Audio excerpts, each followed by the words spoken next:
కొంతమంది అంటారండి ఒళ్ళు బలిసి ఇలా ప్యాకప్ చెప్పి వెళ్ళిపోయాడు అనుకుంటారండి. కానీ మన లోపల మైండ్ ఎంత పని చేస్తుంది, పని చేసినా కూడా రాలేదు, ఆపేసి కాస్త గాలి పీల్చుకుని వచ్చి దీన్ని రీకరెక్ట్ చేద్దాం అనే ఉద్దేశం అనేది చాలామందికి ఉండదు. కానీ నా టీం మెంబర్స్ అందరికీ తెలిసి నాకు నమ్మారు. అది ఇక్కడికి వస్తే మ్యాజిక్ జరుగుతుంది. మళ్ళీ వచ్చినప్పుడు ఆ మ్యాజిక్ జరిగిపోయింది ఆ సినిమాకి. It release for pongal. మాది రిలీజ్ పొంగల్ కాదు యాక్చువల్గా. అంతగానే ఆ రోజు నుంచి నన్ను అందరూ సంక్రాంతి రాసాను. So many stories there are in my career, so many. And నువ్వు వస్తానంటే నేను వద్దంటున్నా ఇంకో స్టోరీ కూడా ఉంది కదా, గోపిచంద్ కదా ముందు శ్రీహరి క్యారెక్టరు.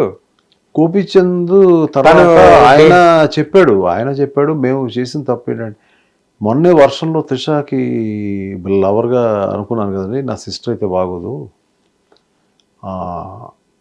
మీరు ఆలోచించండి, మీ బ్యానర్లో చేయడం నాకు బాగానే ఉంటుంది, అది ఇది, నేను ఇప్పుడు ఏదో హీరోగా చేస్తున్నాను సినిమా, ఆ డేట్స్ ఈ డేట్స్ కూడా క్లాష్ అవుతున్నాయి, plus at the same time నేను అన్నగా ఎంతవరకు కరెక్ట్ అంటే ఆ టైం నాకు కోపం వచ్చింది. కానీ అయ్యో మీరు చాలా కోప్పడి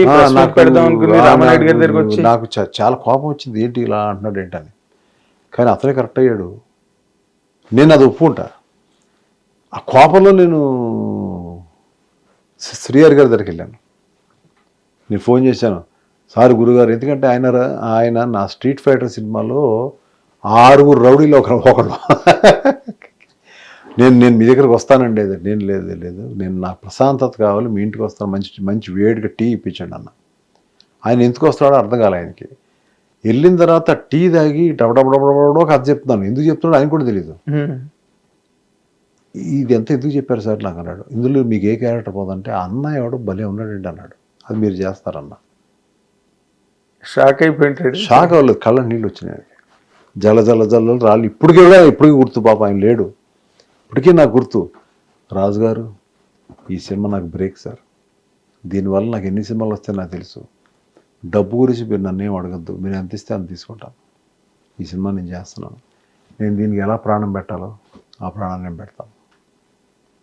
దట్ వాజ్ ఎ వెరీ, ఆ ఎమోషన్కి మేమిద్దరం కనెక్ట్ అయిన ఆ రోజు, అంతే ఎమోషన్ సినిమాలో ఉంటుంది, అంతే ఎమోషన్ ఉంటుంది సినిమాలో.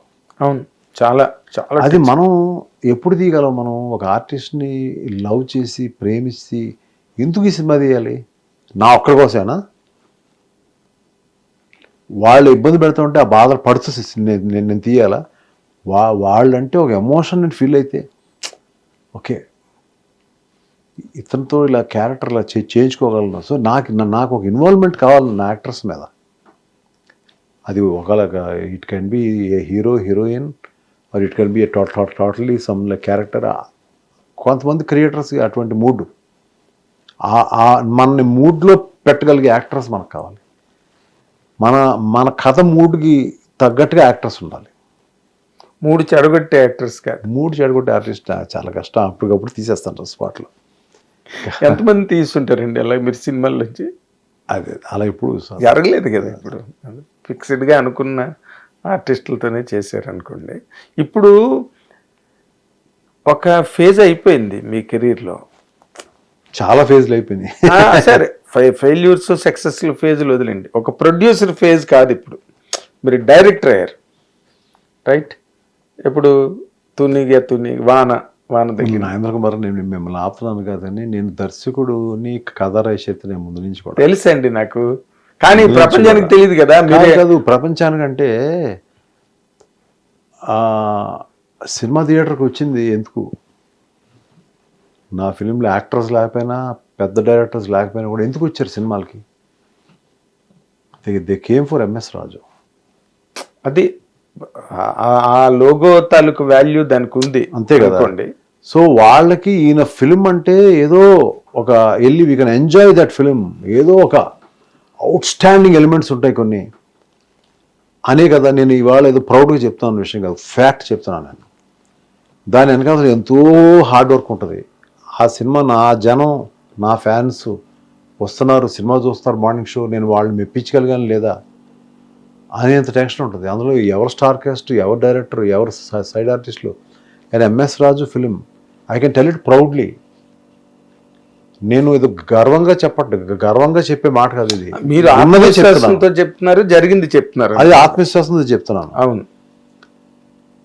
సో అందువల్ల మీరు అడుగుతున్నారు కదా, మీరు ఎందుకని స్టార్స్తో చేయలేదు, వాళ్ళతో చేయలేదు, వీళ్ళతో చేయలేదు అంటే ఎక్కడో ఎంఎస్ రాజు ఫిలిం అని అనిపించుకుందాం ఉద్దేశం కాదు.